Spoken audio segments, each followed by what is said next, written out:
Hello everyone, welcome back to the Going Zero Waste YouTube channel. I'm Katherine Kellogg, and today we're going to be talking about sustainable pet care, specifically how to take care of a dog. If you would please give this video a thumbs up, it would really help Nala with her self-esteem issues. Now, you might be asking, is this just an attempt to show lots of cute pictures and video clips of my dog? And the answer is absolutely yes, it is. It absolutely is.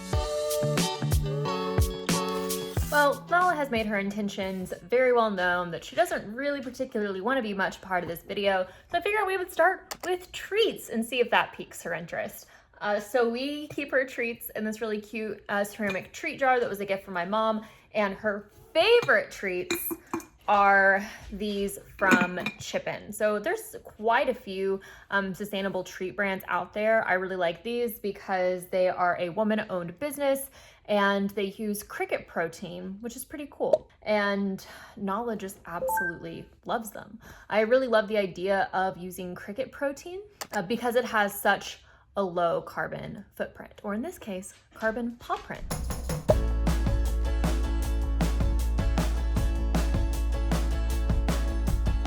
We store our dog food underneath the sink, and we use this giant Vittle vault. You could pick something like this up secondhand, but getting a good one that's gonna last forever is typically my MO when it comes to dog items like leashes and collars, but we'll get to that in a minute. When it comes to food, because food is probably the biggest way that your dog is gonna have an impact on the environment, we try and choose more eco-friendly proteins, things that have a lower carbon footprint like turkey and chicken.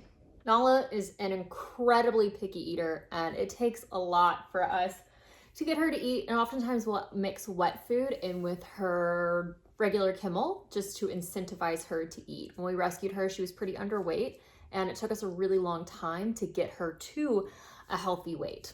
I am not going to get into a debate about vegan dog food. I'm just trying to give my dog the food that she likes, that she's going to eat to ensure that she lives a healthy life. If you're happy feeding your dog a vegan diet, I am so incredibly thrilled for you, but that does not work for us.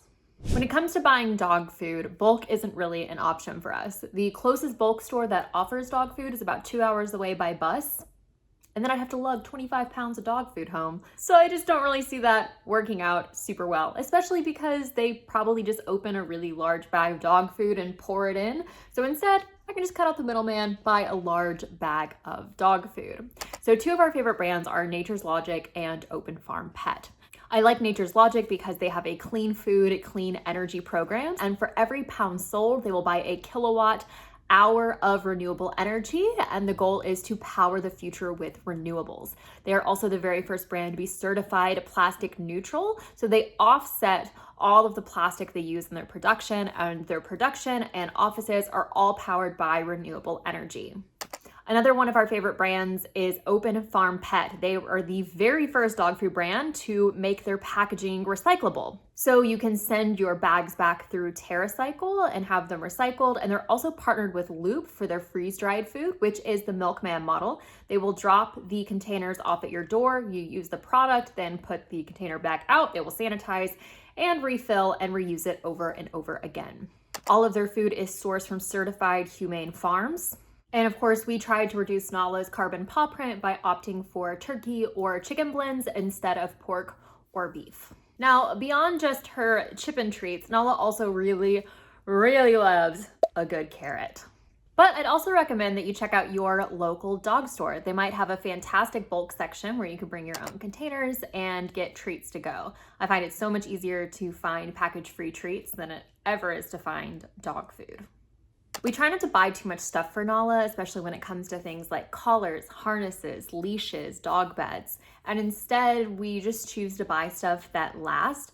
Nala hasn't had a new harness since we got her, and she hasn't had a new collar in 6 or 7 years. So just keeping what you have and making sure that you take really good care of it. Nala's leash is made from upcycled climbing gear, and I think that is really cool, and it comes with a lifetime warranty. So while there aren't a ton of pet-focused sustainability products on the market, I don't really think that's as big of a deal as trying to find something that's going to be with you for the longest time possible. And that has always been our motivation with Nala. Buy it once, buy it so it's gonna last. And so far, most of her stuff has been with us almost all 8 years that we've had her. When it comes to toys, we also try and buy toys that are going to last. We don't really buy stuffed toys because she will destroy anything with a squeaker. But we really like all natural toys, things like ropes and sweet potatoes. And she does have one fluffy squirrel that is very cute, but the squeaker has been removed, so fluffy squirrel no longer has any appeal. So when we were buying her some stuffed toys and she'd rip them out to get out the squeaker, we just stitched them back up, and those are mainly the ones that she plays with now. And then last but not least, we have to talk about the elephant in the room, which is dog poop. How do we handle dog poop? We have a small compost bin in our backyard that we use specifically to compost her poop in the backyard. But when we're out, we obviously pick it up. When it comes to compostable dog bags, that's fine, but you can't compost your dog's poop. And in order to compost it, for those bags to break down, it would have to be heated really high, which means it'd have to go to an industrial facility, which would have to go with a lot of other waste, and they don't accept dog poop. So buying plastic ones or non-plastic ones, in the end, it really doesn't matter. So honestly, the best bet is probably to use and upcycle what you already have. So if you're buying bread in a bread bag, use the bread bag instead of using dog poop bags. I will say there is one place I know of to compost your dog poop, and that's this really cool dog park in England, and they use the methane from the dog poop to power the lights of the dog park, which is genius. And I would absolutely love to see more of that happening, more innovation. Let's do it. I would love to hear how you are reducing your pet's impact on the environment and what type of pet you have, so please let me know in the comment section down below. If you enjoyed this video, please give it a thumbs up and press that big red subscribe button to be notified when new videos are coming out. And I'll see you next week with a new video.